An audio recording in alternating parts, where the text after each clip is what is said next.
of our fans have asked me to ask you, and by the way, thank you very much for sending these suggestions in. Some of our fans have said they want to know, they want you to drill down into what the basis of your political views are. What's the bedrock? What's the core of your political view? Go. Well, I mean, you want to drill down really. I'll skip a lot in between, and then you could extract what I meant. Mm-hmm. The core of my belief is that in reality, there are some things that are just absolutely true, no matter how you look at it. It's not a matter of interpretation. It's not a matter of perception or feelings or wants or no. It's just true. Whether I like it, you like it. Sorry, just go home. That's the truth. Deal with it. Can you give us some examples of that? Sure, I can. Yeah. For example, murdering an innocent human being is immoral. It is wrong. It is morally bankrupt. Mm-hmm. And no matter what kind of, I mean, you can say... no justification. There's no relativistic justification. No cultural adjustment that could be made. Yeah, it's not about like... wantonly take the life of an innocent person is wrong, right? But there, yes, I think that's really the core of pretty much everything I believe. Is I am not a relativist by any stretch of the word, mm-hmm. and I believe that nobody really is I have yet to meet a true relativist. I'm not entirely convinced they exist, to be quite frank. Really? No, because I mean, I know people that describe themselves as relativists. Some of them are my friends. We know you know these people. many people. They have, and because I know they're not, because they have told me anything. I don't even have to fill the blank. If you make a statement and you believe that statement to be true, you are an absolutist. You are an objectivist. Well, you may not be a smart one, but you know. But you've also been told that some of your friends are relativists because they believe in many objective things. I mean, that's just basically a fancy way of saying. Hey, that just makes my brain hurt, right? Well, I have one friend. I have another friend. I have another friend that believes that things are subjective because they change over time based on our knowledge. For example. We used to believe that you had to dance the boogie dance to the rain god to make crops grow. We now find that's not true. Right. You can predict the weather to a certain degree, control irrigation, yada yada. Yeah. It's not that, you see, that's a misunderstanding of reality. It's not that used to be true. That never was true. It was never true. No, objectively, it was just wrong. It was never true. That's, no matter how much you dance to Sky Poseidon or whatever, it doesn't affect how much it rains or not. Right. It's based on certain objective realities. Mm-hmm. And that's just how the universe runs. Now, we may not understand those realities. I eat breakfast every day, and I have lunch and dinner, and usually snacks and dessert. I have no idea. You're Armenian, yeah, I know. I have no idea how nutrition works. Whether I like it or not, it's not about my feelings. It's not about my perceptions. If I do not eat, eventually I will die. It might take like 5 minutes before I die, but I will eventually die if I do not eat. Well, I'd like to ask you about the fact that there are many people that you are in conversation with, because you share your conversations with me. But there are many people that your conversations, they really believe in what we call cultural relativism. That is to say, they believe that there is no absolute reality, truth, goodness, or beauty, and that culture evolves very much the way science evolves. For instance, we used to believe that that rain was caused by Zeus urinating through a sieve. I mean, 2,000 years ago, people actually believed that rain was caused by Zeus urinating through a sieve. Now, we know everything about rain, but we do know one thing. It's not Zeus urinating through a fucking sieve, right? So I want to stop you right a little bit beforehand. You said earlier, some people are relativists. Right. And they believe, stop right there. that's an objective statement. It's an absolute statement. Right. When you see, this is my biggest problem with relativists, is anything you say is a statement.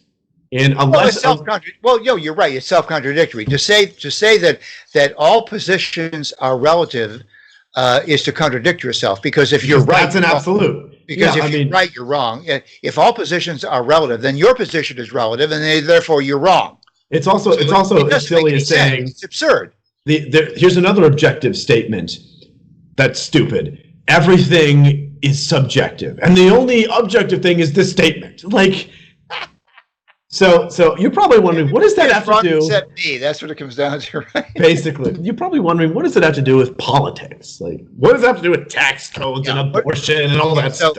So how do you get to politics? How do you get from your foundation core principles and values, which are rooted transcendentally outside of this world? Correct. How do you translate those into politics? Well, I believe that because things are absolute, there is truth out there. I believe that I actually just recently wrote a blog post on it. I made a couple, as we discussed earlier, a couple presuppositions that are arguable, but nevertheless, it does reflect a lot of what I believe, is that we as human beings are built to pursue truth. Right. And our political system should give us the freedom to pursue truth. Not my truth, not my feelings, but the truth. Absolute truth. Absolute truth. Not my perception of the truth, although do you think we ever get there? Do you think we ever get to absolute truth?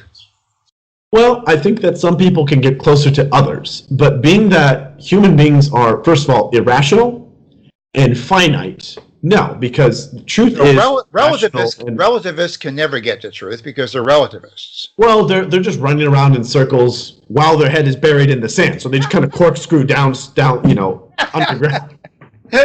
Right. But I mean, you can walk towards truth, and I don't think anybody is perfectly walking the straight beeline. There's highways and byways, and I mean, the best people are able to have God drive their bus, but I don't think that's really possible. I think everyone drives their own bus. Some people are just very bad at listening to directions. Right.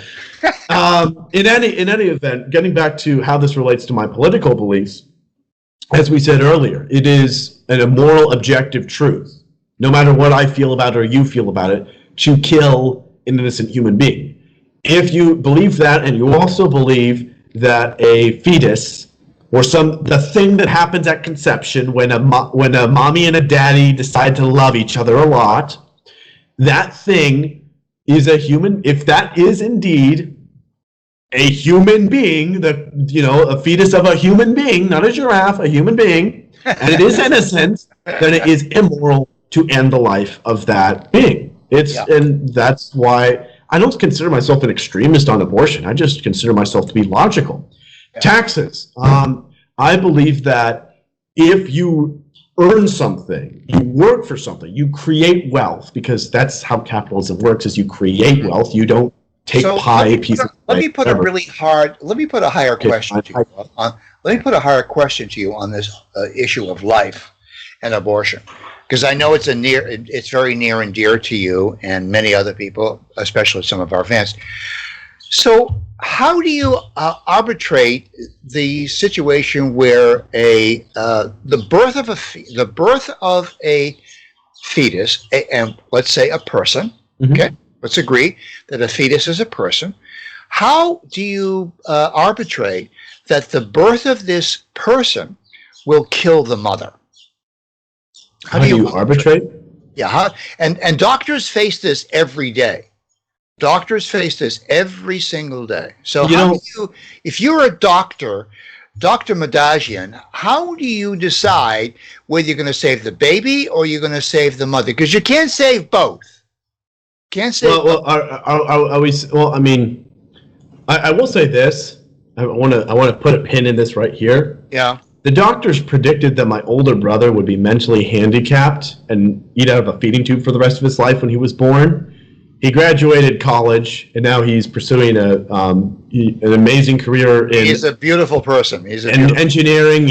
And he's a filmmaker. I mean, doctors can be dead wrong, and they have a lot of times. But they have to make a decision. How do you arbitrate that? How do you advise this doctor to make this decision?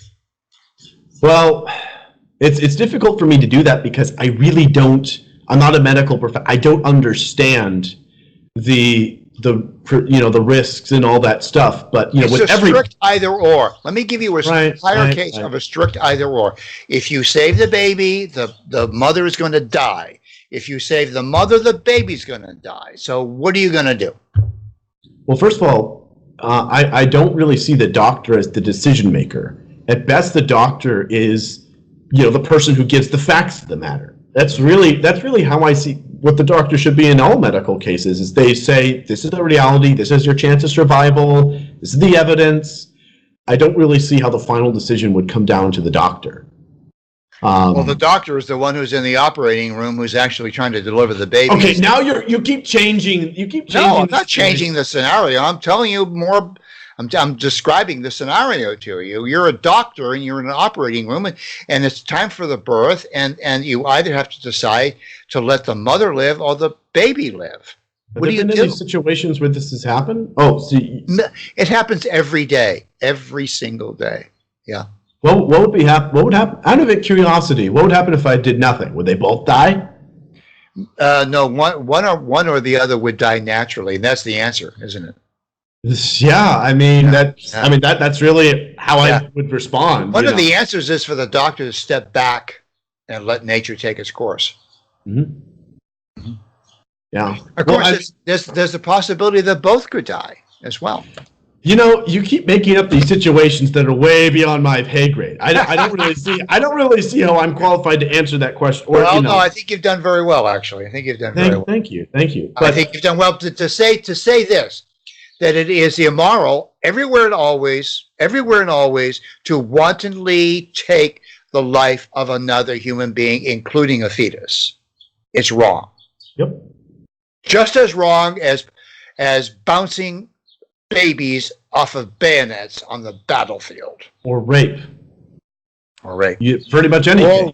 Or rape, yes. Yeah. But, and bridging the gap, it all comes down, look, folks, you are not a conservative if you believe that truth is up to anyone's opinion or feelings. I agree with you. You're not a conservative if you believe that truth is relative. I am a conservative because beyond everything, beyond myself, beyond society, beyond culture, there is a God who will judge everyone on this objective truth. And we are imperfect searchers, imperfect pursuers of that truth. I'm Alex Medajian, and I'm Mark McIntyre, and cheers to you. Thanks for asking, by the way.